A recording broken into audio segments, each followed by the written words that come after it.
नमस्कार दोस्तों, जय हिंद, वंदे मातरम। सभी मित्रों को जय माता दी। दोस्तों, बात करेंगे मध्य प्रदेश शिक्षक भर्ती वर्ग 3 यानी MP TET with C TET UP TET REET exam की मॉक टेक्स्ट बात करेंगे आपके हिंदी भाषा की। अगर आपने हिंदी लैंग्वेज हिंदी भाषा सेलेक्ट किया दोस्तों, तो ये मॉडल पेपर नंबर 8वां है, 8 नंबर है। और इसके पिछले मॉडल पेपर देखना चाहते हैं, पहली बार विजिट कर रहे हैं, तो आई बटन पे लिंक आएगा, आप लोग देख सकते हैं। यह मॉडल पेपर आपके सिलेबस के अनुसार है, एमपी टेट के सिलेबस के अनुसार है। टारगेट है आपके लैंग्वेज की भाषा में 30 में 30 लाना। तो चलिए शुरू करते हैं। जैसे आपके एग्जाम में पूछा जाता है वैसे यहाँ पे लाएंगे। और यह पद्यांश है दोस्तों, और यह पद्यांश आपके सी टेट और आपके संविदा वर्ग 2 में पूछा गया प्रश्न है। नहीं झुका करते जो दुनिया से, करने को समझौता, ऊंचे से ऊंचे सपने को देते रहते जो न्योता, दूर देखती जिनकी पैनी आंख भविष्यत का तमचीर, मैं हूँ उनके साथ खड़ी जो सीधी रखते अपने रीढ़। कहते हैं ना, रीढ़ की हड्डी की जो होती है उसको सीधा रखते हैं तो गर्दन जो होती है, कमर जो होता है, हमेशा आपको दर्द से राहत मिलता है। आदमी झुक नहीं पाता है जैसे जैसे प्रौढ़ावस्था में वृद्धावस्था में पहुंचता है। ठीक है दोस्तों, ये सी टेट फरवरी 2014 में जो पेपर हुआ था उस पर अब ये आपकी पद्यांश पूछा गया था, यानी शिक्षक भर्ती का पद्यांश है। तो आपके एमपी टेटी में संभावित है कि पूछा जाए। अब इस में पद्यांश पहला यह है, इस पद्यांश का प्रश्न कि कविता की पंक्तियों के अनुसार कविता किसके पक्ष में खड़ी है। कविता किसके पक्ष में खड़ी है भैया? नहीं झुका करते जो दुनिया से, करने को समझौता, ऊंचे से ऊंचे सपने को देते रहते जो नेता। ठीक है, किनके साथ भैया? जो अभिमानी और साहसी और निर्भीक हैं, कविता उनके साथ खड़ी है। जो केवल सपनों में खोए रहते हैं, कविता उनके साथ खड़ी है। जो उजाला फैलाते हैं या जो समझौता करके शांति फैलाते हैं, कविता उनके साथ खड़ी है। तो इस कविता में दोस्तों जो स्वाभिमानी, साहसी और निर्भीक व्यक्ति है, कविता उसी के साथ खड़ी हुई है, यानी कि पहला ऑप्शन सही हो जाएगा। दूसरा प्रश्न ले रहे हैं दोस्तों। दूसरा प्रश्न क्या पूछा जा रहा है, आइए देखते हैं। दूसरा प्रश्न है, व्यक्ति की दृष्टि कैसी होनी चाहिए। अब पद्यांश में चलेंगे, पद्यांश में चलेंगे कि व्यक्ति की दृष्टि जो है कैसी होनी चाहिए दोस्तों। दूर देखती जिनकी पैनी आंख भविष्यत का तमचीर, मैं हूं उनके साथ खड़ी जो सीधी रखते रीढ़। देखती जिनकी पैनी, ठीक है। अब ऑप्शन देखेंगे, अंधकार को चीरने वाली, दूर की चीज़ों को साफ देखने वाली, साफ साफ या दूरदर्शिता से लैस होनी चाहिए, या भविष्य का अंधेरा दूर करनी होगी। तो इस कविता में दोस्तों व्यक्ति की दृष्टि कैसी होनी बताया गया है। तो इस कविता में बताया गया है कि व्यक्ति की दृष्टि जो है दूरदर्शिता से लैस होनी चाहिए। ठीक है, यहाँ पे दिया गया आपको कविता, फिर से मैं ले चलूँगा। कविता में नहीं झुका करते जो दुनिया से, करने को समझौता, ऊंचे से ऊंचे सपने को देते रहते न्योता, दूर देखती जिनकी पैनी आंख भविष्यत का तमचीर। ये दो लाइनें आप समझ गए होंगे। ठीक है, तो क्या हो जाएगा राइट ऑप्शन, दूरदर्शिता से लैस आपकी दृष्टि होनी चाहिए। अगला प्रश्न देखेंगे। अगला प्रश्न क्या है दोस्तों, ऊंचे से ऊंचे सपने को निमंत्रण देने का भाव क्या है। आपकी इस कविता में बताया गया है कि ऊंचे से ऊंचे सपने को देते हैं निमंत्रण या न्योता। ठीक है, तो यह देने का भाव क्या रखा गया है। तो इस कविता में ये जो भाव है दोस्तों, ऊंचे से ऊंचे सपने को निमंत्रण देने का भाव है, यह भाव है आपके स्वप्नशील रहना। ठीक है, यह भाव यह कहता है कि आप स्वप्नशील रहें। अगला प्रश्न क्या है, तम शब्द का पर्यायवाची क्या है। आपके यहाँ पे कविता में तम एक शब्द आया है, मैं आपको दिखाना चाहता हूँ। ठीक है, एक तम शब्द आया है। ठीक है, और उस तम शब्द का तमचीर, ये आप लिखा हुआ देख सकते हैं। ठीक है, तमचीर, तो इस शब्द का यहाँ पे पर्यायवाची पूछ लिया गया है। तो यानी कि व्याकरण से भी प्रश्न आपके पूरा जो जिस तरह से एग्जाम में आना है, यानी संभावित आपके ये सभी प्रश्न हैं। और ये आपके शिक्षक भर्ती में पूछे गए, ये नहीं कि आपके एमपी टेट में कोई भी पूछा जा सकता है, क्योंकि ये अपठित होते हैं दोस्तों। तो तम शब्द का पर्यायवाची क्या होता है, तो तम शब्द का जो पर्यायवाची होगा वह अंधकार होता है दोस्तों। आइए अगला प्रश्न देख रहे हैं, क्या प्रश्न दिया है स्क्रीन पर। प्रश्न देखेंगे स्क्रीन पर, सभी लोग देखते जाइए क्या दिया हुआ है। नहीं झुका करते जो दुनिया से, पंक्ति में किसके सामने ना झुकने की गई है। पंक्ति में बात की गई है, नहीं झुका करते जो दुनिया से, विषम परिस्थितियों और अन्याय के सामने, दुनिया के सभी देशों के सामने, अन्यायी राजाओं के सामने या दुनिया के व्यक्तियों के सामने? तो राइट ऑप्शन हो जाएगा, राइट आंसर हो जानेंगे वह होगा विषम परिस्थितियों और अन्याय के सामने नहीं झुका करते दुनिया से। ठीक है, अन्याय के सामने, अब विषम परिस्थितियों के सामने नहीं झुका करते। और जिसको भाई ये सिलेक्शन नहीं पाना, शिक्षा भर्ती की तैयारी नहीं कर रहे हैं, तो वो भी देख सकते हैं, और वो देखने का कष्ट ना उठाएं तो बेहतर ही होगा। जिसको सिलेक्शन पाना है, जिसका सपना है, तो सभी लोग जरूर कमेंट के माध्यम से जय माता दी बोल देंगे। और प्रश्न अगला यह है दोस्तों, सीधी रीढ़ का आशय क्या है? इस पंक्ति में आपके कविता में आया सीधी रीढ़। ठीक है, सीधी रीढ़ लास्ट लाइन में आया था। सीधी रीढ़ मतलब होता है जो रीढ़ की हड्डी उसे सीधी रखना। इस पंक्ति में लाने का आशय क्या था दोस्तों? तो इस पंक्ति में लाने का आशय यही था कि स्वाभिमानी और स्वावलंबी होना। ठीक है, सीधी रीढ़ मतलब होता व्यक्ति सीधा होना, लचकपन नहीं होना, ठीक है, तंदुरुस्त होना। तो इसी प्रकार स्वाभिमानी और स्वावलंबी होना इस कविता का आशय है। अब बात करेंगे आपके दोस्तों गद्यांश की। आपका पठित पद्यांश, यह पठित गद्यांश भी आपके शिक्षक भर्ती में पूछा गया है, और पूछे गए हम यहाँ पे लाते हैं क्योंकि दोबारा रिपीट होते हैं, संभावित होते हैं, और आप कुछ चेक भी कर सकते हैं अपने आप को कितना स्कोर कर पा रहे हैं। तो ये आपका गद्यांश है दोस्तों। साहित्य को समाज का प्रतिबिंब माना गया है, अर्थात समाज का पूर्ण रूप साहित्य में प्रतिबिंब होता रहता है। अनादिकाल से साहित्य अपने इसी धर्म का पूर्ण निर्वाह करता चला आ रहा है। वह समाज के विभिन्न रूपों का चित्रण कर एक ओर तो हमारे सामने समाज का यथार्थ चित्र प्रस्तुत करता है, और दूसरी ओर अपनी प्रखर मेधा, स्वस्थ और कल्पना द्वारा समाज के विभिन्न पहलुओं का विवेचन करता हुआ यह भी बीतता है। तो ये आपका एक गद्यांश है। इस गद्यांश को आप लोग अच्छी तरीके से रीड कर सकते हैं, वीडियो पॉज कर रीड कर सकते हैं, और 1-2 दिन के अंदर मैं आपको टेलीग्राम व्हाट्सएप ग्रुप में ये सब नोट्स PDF फाइल अपलोड कर देता हूँ। क्योंकि जायसवाल कोचिंग सेंटर हमारा जो चैनल है राष्ट्र हित में शिक्षा की बात करते हैं दोस्तों। चलिए इस गद्यांश से पहला प्रश्न ले रहे हैं। अनादिकाल से साहित्य अपने किस धर्म का निर्वहन करता आ रहा है? अनादिकाल से साहित्य, अब देखिए अनादिकाल की बात की गई है। ठीक है, अनादिकाल। अब यहाँ पे हम देखेंगे, लाइन देखिएगा, अनादिकाल से साहित्य अपने इसी धर्म का पूर्ण निर्वाह करता चला आ रहा है। किस धर्म का दोस्तों?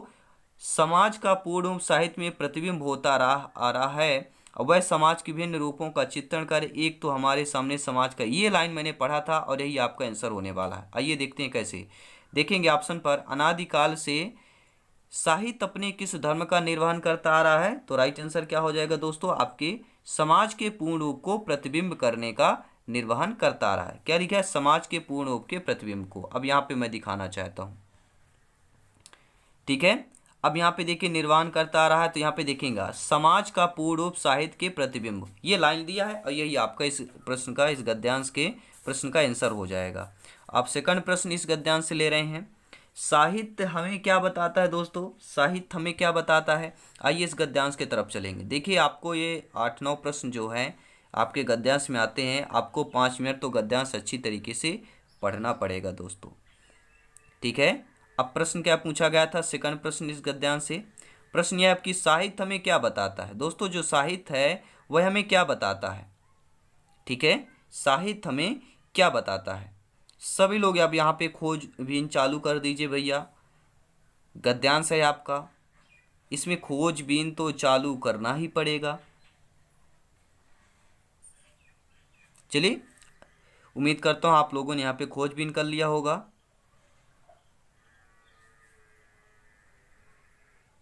चलिए, बहुत अच्छा सभी मित्रों को। देखिए अब प्रश्न आइए देख लेते हैं, आंसर देखेंगे।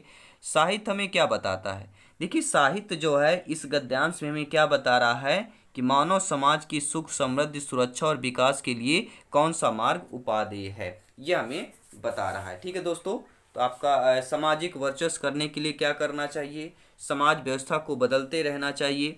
ये सारी चीज़ें जो दी गई हैं आपके, और मानव समाज की सुख, समृद्धि, सुरक्षा और विकास के लिए कौन सा मार्ग उपादेय हो, यह साहित्य हमें बता रहा है। तो राइट ऑप्शन आपका थर्ड हो जाएगा। ठीक है, उपरोक्त सभी नहीं होगा दोस्तों। अगर आप प्रश्नों को भी यहाँ पे स्टडी कर रहे हैं, देख रहे हैं, समझ रहे हैं, और ये प्रश्न ये गद्यांश आ गया, तो आप सभी प्रश्न 2 मिनट में आप एग्जाम में सॉल्व करेंगे, सही करेंगे, और सिलेक्शन वहीं पे आपका पूरी तरह से आप लोग सेफ हो जाते हैं, यानी एक सरकारी सीट आपकी हो जाती है। तो बहुत अच्छा है, वीडियो देखना, क्लासेज अटेंड करना। मानव के इंद्रिय बोध का परिणाम क्या है? दोस्तों मानव के इंद्रिय बोध का परिणाम क्या होता है? तो राइट ऑप्शन चुनेंगे, वह होता है कला सृजन और साहित्य सृजन, ये दोनों होते हैं, यानी राइट ऑप्शन आपका थर्ड हो जाएगा। फर्स्ट और सेकंड दोनों सही हैं। अगला प्रश्न क्या है, साहित्यकार किस समाज का प्रतिनिधित्व करता है। दोस्तों लास्ट में 15 बेहतरीन शिक्षण शास्त्र यानी हिंदी पेडागोजी के प्रश्न हैं, उनको मिस मत करिएगा क्योंकि सिलेक्शन वहीं पे टिका हुआ है। दोस्तों साहित्यकार किस समाज का प्रतिनिधित्व करता है दोस्तों, तो साहित्यकार जो होता है आपके जिस समाज में वह जन्म लेता है उसी समाज का प्रतिनिधित्व करता है। ठीक है, जिस समाज में वह जन्म लेता है साहित्यकार उसी समाज का प्रतिनिधित्व करता है, यानी पहला ऑप्शन आप लोगों का सही हो जाएगा। चलिए फिर अगला प्रश्न देख लेते हैं। अगला प्रश्न स्क्रीन पर आ चुका है। एक बार सभी मित्रों को जय हिंद, वंदे मातरम। दोस्तों प्रश्न यह है, कवि अपने काव्य के उपकरण कहाँ से चुनता है। जो कवि है अपने काव्य के उपकरण जो है कहाँ से चुनते हैं, तो देखिए धर्म कर्म से चुनते हैं, रीति नीति से, लोक व्यवहार, ये सभी से चुनते हैं। तो राइट ऑप्शन आपका फोर्थ हो जाएगा।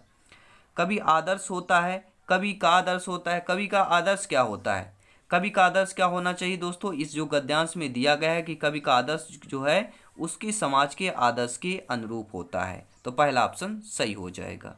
अगला प्रश्न देखेंगे, उपादेय का क्या तात्पर्य होता है। जो उपादेय आपका शब्द आया है इसका तात्पर्य क्या होता है। इस गद्यांश में उपादेय एक शब्द आया है, ठीक है दोस्तों, तो इसका तात्पर्य क्या होता है, तो इसका तात्पर्य यही होता है ग्रहण करने योग्य, श्रेष्ठ, उत्तम, ये सभी तात्पर्य होते हैं। उपादेय का मतलब ग्रहण करने योग्य भी उपादेय बोलते हैं, श्रेष्ठ व्यक्ति को उपादेय बोलते हैं और उत्तम को भी बोल सकते हैं। तो ये सभी आपका राइट आंसर हो जाएगा, फोर्थ ऑप्शन। अगला प्रश्न देख लेते हैं क्या कह रहा है, इंद्रिय बोध में कौन सा समास होगा। इंद्रिय बोध एक शब्द आया है आपके इस गद्यांश में, अपठित गद्यांश में, शिक्षक भर्ती के गद्यांश में, कि इंद्रिय बोध में कौन सा समास होगा। इंद्रिय बोध में कौन सा समास होगा, सभी लोग जानते हैं इंद्रिय बोध, तो आपका तत्पुरुष समास हो जाएगा। निम्नलिखित में से कौन सा अव्यय है। अव्यय की पहचान करना है दोस्तों, सभी लोग कमेंट के माध्यम से बता सकते हैं। क्या वह प्रति है, रूप है, समाज है, मानव है, तो अव्यय यहाँ पे प्रति हो जाएगा। ना रूप होगा, ना समाज होगा, ना मानव होगा, प्रति यहाँ पे आपका अव्यय कहला जाएगा। दोस्तों ये रहे आपके अपठित गद्यांश के प्रश्न। अब बात आती है शिक्षण शास्त्र की भैया, जहाँ पर सिलेक्शन टिका होता है, जहाँ पर सिलेक्शन की नज़र होती है। हिंदी शिक्षण विधियों के महत्वपूर्ण प्रश्न लेकर आए हैं आपके सामने दोस्तों। सभी मित्रों को जय हिंद। एक बार वीडियो को दिल से लाइक कीजिएगा। शुरू करते हैं हिंदी शिक्षण विधियों के। पहला प्रश्न आपकी स्क्रीन पर, पहला प्रश्न जो है स्क्रीन पर आ चुका है और प्रश्न यह है, सुंदर तथा शीघ्र यानी जल्दी लेखन के लिए आवश्यक बातें क्या होती हैं। सुंदर भी लिखना और जल्दी लेखन की आवश्यक बातें क्या होती हैं। बैठने का आसन, कलम पकड़ने की उपयुक्त विधि, अक्षरों की बनावट, या ये सभी होती है। दोस्तों सुंदर और शीघ्र लेखन की आवश्यक बातें एक ही होती है, कलम पकड़ने की उपयुक्त विधि। अगर बच्चा कलम पकड़ता है, बेहतरीन पकड़ने की उपयुक्त विधि है, तो बच्चा सुंदर और शीघ्र लेखन कर सकता है। बहुत से बच्चे बोलेंगे बैठने का आसन भी सही होता है, अक्षरों की बनावट भी सही होती है। नहीं दोस्तों, अगर बच्चा कलम अच्छे तरीके से पकड़ता है तो सबसे उपयुक्त वही विधि होती है। सेकंड ऑप्शन आप लोगों का सही हो जाएगा। अगला प्रश्न देख लेते हैं क्या है, पठन का पहला स्तर क्या होता है। पठन का पहला स्तर क्या होता है। शब्द पठन, वर्ण पठन, चित्र पठन, शाब्दिक पठन। सभी लोग कमेंट करेंगे पठन का पहला अक्षर क्या होता है। दोस्तों पठन का जो पहला स्तर जो होता है, स्तंभ होता है, स्तर आपका चित्र पठन होता है, यानी कि थर्ड ऑप्शन आप लोगों का सही हो जाएगा। अगला प्रश्न देखेंगे, टेलीविजन के द्वारा शिक्षण किया जाता है। जो टेलीविजन है इसके द्वारा शिक्षण किया जाता है। वास्तविक शिक्षण किया जाता है, अवबोधपूर्ण, मनोरंजनात्मक या उपयुक्त सभी। तो टेलीविजन के द्वारा शिक्षण किया जाता है, वास्तविक शिक्षण भी किया जाता है, अवबोधपूर्ण शिक्षण भी किया जाता है और आपके मनोरंजनात्मक भी आपके शिक्षण किया जाता है। उपरोक्त सभी हो जाएगा, यानी फोर्थ ऑप्शन आप लोगों का सही हो जाएगा। अगला प्रश्न देख लेते हैं, उपचारात्मक शिक्षण किस प्रकार का कार्य करता है दोस्तों। तो उपचारात्मक शिक्षण नाम से ही प्रसिद्ध, उपचार करना, किसी भी चीज़ का उपचार करना, लेकिन बच्चों के उपचार करना, शिक्षण संबंधी उपचार करना, अज्ञानता को उपचार करना, यानी कि उपचारात्मक शिक्षण किस प्रकार का कार्य करता है। तो यह एक अनुदेशात्मक कार्य करता है। क्या है आपका, अनुदेशात्मक कार्य करता है कि बच्चे को कैसा उपचार करना। ठीक है, तो राइट ऑप्शन सेकंड ऑप्शन हो जाएगा। अगला प्रश्न देख लेते हैं, भाषाई कौशल में गौण कौशल कौन से होते हैं। देखिए भाषाई कौशल होते हैं, भाषाई कौशल में जो गौण कौशल में आते हैं वह आते हैं पढ़ना और लिखना। ठीक है, गौण कौशल में जो है पढ़ना और लिखना ये कौशल आते हैं, तो सभी लोग नोट कर लेंगे। पढ़ना लिखना आपके यह भाषा कौशल के गौण कौशल के दो रूप हैं। अगला प्रश्न देखेंगे क्या है, भाषा सीखने का स्वाभाविक और मनोवैज्ञानिक क्रम कौन सा है? देखिए, भाषा सीखने का स्वाभाविक और मनोवैज्ञानिक जो क्रम है वह कौन सा है? तो सभी लोग जानते हैं, पहला होता है सुनना, श्रवण कौशल, दूसरा होता है भाषण कौशल, संभाषण कौशल यानी बोलना, तीसरा होता है कौन सा? पाठन कौशल यानी पढ़ना, चौथा होता है लेखन कौशल यानी लिखना। ये क्रम है आपके, और चार आपके भाषा सीखने के स्वाभाविक और मनोवैज्ञानिक क्रम है। तो पहला ऑप्शन आप लोगों का सही हो जाएगा। अगला प्रश्न देख लेते हैं क्या पूछा जा रहा है प्रश्न। सभी प्रश्न आपके सिलेबस के आधार पर हैं, एग्जाम में आने वाले प्रश्न हैं और परीक्षा के पैटर्न पर हैं, सिलेबस के आधार पर हैं, तो प्रश्न सभी इंपॉर्टेंट है दोस्तों। अगला प्रश्न क्या है? अगर आपका ऋषि जो है स्वर का बोध कराने के लिए चित्र पठन हेतु आप किसका चित्र प्रस्तुत करेंगे? ऋषि स्वर का अगर बोध कराना हो तो आपके लिए चित्र पठन हेतु आप किसका चित्र पठन करेंगे? श्याम पट पर लिख कर करेंगे, छात्रों को बुलाकर करेंगे, ऋषि का चित्र प्रस्तुत करके, या उपयुक्त सभी? देखिए दोस्तों, समझने वाली बात है, समझिएगा ध्यानपूर्वक। ऋषि स्वर का बोध कराना है और चित्र पठन के द्वारा, तो सभी लोग जानते हैं जब चित्रमय यानी कि ऋषि का जब चित्र प्रस्तुत करके हम आपको प्रस्तुत कर सकते हैं, बच्चों को प्रस्तुत कर सकते हैं। आप शिक्षक होने के नाते, शिक्षिका होने के नाते ऋषि स्वर को अगर बच्चों को बोध कराना होगा तो चित्र पठन है तो आप क्या करेंगे? ऋषि का चित्र प्रस्तुत करके कर सकते हैं। थर्ड ऑप्शन आप लोगों का सही हो जाएगा। अगला प्रश्न देखेंगे, सस्वर पठन अच्छा होता है। जो सस्वर पठन होता है वह अच्छा होता है, कविता में अच्छा माना जाता है या होता है, गीत में अच्छा होता है, एकांकी में होता है, या इन सभी में होता है? दोस्तों, जो सस्वर पठन होता है यानी अच्छे तरीके से पढ़ना, तो कविता में अच्छे तरीके से लय पूर्वक पढ़ रहे हैं वही सस्वर पठन होता है, गीत में भी पढ़ते हैं, एकांकी में भी, तो उपर्युक्त सभी में सस्वर पठन जो अच्छा होता है पढ़ना, ठीक है, ये सभी में होता है, कविता, गीत, एकांकी इन सभी में होता है। अगला प्रश्न देखेंगे, व्याकरण शिक्षण की सबसे श्रेष्ठ विधि कौन सी होती है? आगमन विधि, निगमन विधि, सूत्र विधि, भाषा संसर्ग विधि? तो व्याकरण शिक्षण की जो श्रेष्ठ विधि होती है वह आपकी आगमन विधि मानी जाती है, ठीक है। पहले आपका क्या करना? उदाहरण प्रस्तुत करना, बाद में नियम देना, यह आपकी आगमन विधि होती है। तो सभी मित्रों को जय हिंद है। उम्मीद है कि वीडियो को लाइक शेयर जरूर कर रहे होंगे। सभी लोग टीचर्स फैमिली है दोस्तों, सभी लोग भावी अध्यापक अध्यापिकाएं हैं। और अगला प्रश्न स्क्रीन पर आ चुका है पेडागोजी का, शिक्षण शास्त्र का, कि व्याख्या प्रणाली का बृहद रूप कौन सी प्रणाली है? दोस्तों, व्याख्या प्रणाली का जो बृहद रूप कौन सी प्रणाली है? क्या वह तुलना प्रणाली है, व्यास प्रणाली है, समीक्षा प्रणाली है, या आपकी खंडान्वय प्रणाली है? तो दोस्तों, व्याख्या प्रणाली का जो बृहद रूप है वह आपकी व्यास प्रणाली मानी जाती है। कौन सी? व्यास प्रणाली मानी जाती है। अगला प्रश्न देखेंगे, अनुकरण विधि किस स्तर के लिए उपयुक्त होती है? दोस्तों, तो आपकी जो अनुकरण विधि होती है क्या वह प्राथमिक स्तर के लिए उपयुक्त होती है, माध्यमिक स्तर के लिए, उच्च स्तर के लिए, या सभी स्तरों के लिए उपयुक्त होती है? तो अनुकरण जो विधि होती है वह आपके प्राथमिक स्तर के लिए उपयुक्त मानी जाती है। तो पहला ऑप्शन आप लोगों का सही हो जाएगा। अगला प्रश्न देखेंगे, इनमें से एक साधन श्रव्यदृश्य सामग्री है। देखिए, क्या वह श्रव्यदृश्य सामग्री ग्रामोफोन है, टेलीविज़न है, रेडियो है, या लिंगवाफोन है? तो देखिए, श्रव्य मतलब सुनाई देना, दृश्य मतलब दिखाई देना, यानी साथ ही साथ ऐसा साधन जो आपको दिखाई भी देता हो सुनाई भी देता हो।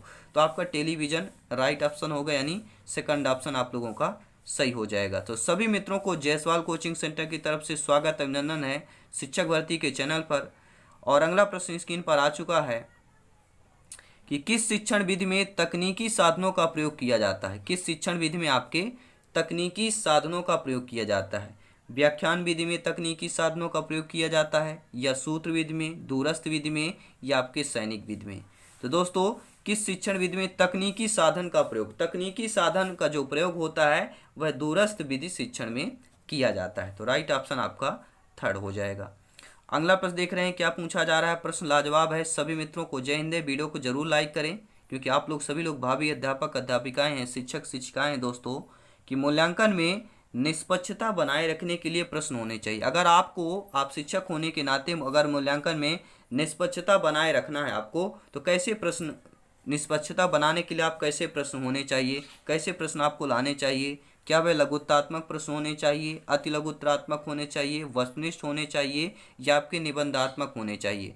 देखिए दोस्तों, निष्पक्षता यानी कि निष्पक्षता भाव, हमें केवल राइटिंग स्किल्स नहीं देखना है, ना ही हमें उसका स्वभाव देखना है। निष्पक्षता की बात जहाँ पर आती है तो जो आप प्रश्नों को कर रहे हैं वो आउट ऑफ 150 जो प्रश्न हो आपको करना है, ये निष्पक्षता वाले प्रश्न हैं और सिलेक्शन यहीं पे होना है कि जो आप सही करेंगे तो 1 नंबर मिलेगा, अथवा आपका अगर रॉन्ग कर रहे हैं तो आपका 0 नंबर मिलेगा, यानी वो आपका नंबर ऐड ही नहीं होगा। शून्य आपका ऐड अगर प्लस में नहीं होता है, 0 + 1 करेंगे 1 ही होगा। तो वैसे ही आपका यहाँ पे क्या हो जाएगा, वस्तुनिष्ठ प्रश्न है, सही तो सही, नहीं तो नहीं।